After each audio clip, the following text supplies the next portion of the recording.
র্যাবের জন্য আলাদা লেজিসলেশন করার জন্য আমরা ইতিমধ্যে অনেক দূরে এগিয়ে গিয়েছি। রিপোর্টটা আমার বরাবর আসবে, কারণ একটা র্যাব ফোর্স রেইজ করা হয়েছে মানে প্রধানমন্ত্রী, এটা কিভাবে ফাংশন হয়েছে আমি মন্ত্রণালয়ে যাওয়ার পর দেখলাম এর জন্য আলাদা কোনো আইন নাই।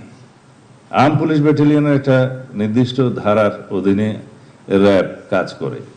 সেই প্রতিষ্ঠানটা একটা এলিট ফোর্স হিসেবে যদি আমরা রাখতে চাই, যে নামেই হোক, with all equipments and logistic manpower আর যা কিছু আছে, ইন্টেলিজেন্স সাপোর্ট, সব কিছু যদি আমরা সেখানে শিফট করতে চাই, সেই এলিট ফোর্সের জন্য একটা আলাদা লেজিসলেশন দরকার।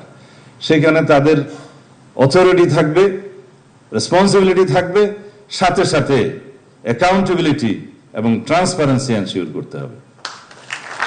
এই চারটা এমবডিড করে সেই আলাদা লেজিসলেশনটা আগামী 2-1 মাসের মধ্যে আশা করি ফাইনালাইজ করতে পারবো।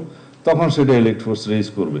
এখন অ্যাডক ভিত্তিতে এই সমস্ত প্রতিষ্ঠান কিভাবে 10-12 বছর চলেছে বা আরো বেশি চলেছে আমি জানি না। এভাবে রাষ্ট্র চলতে পারে না।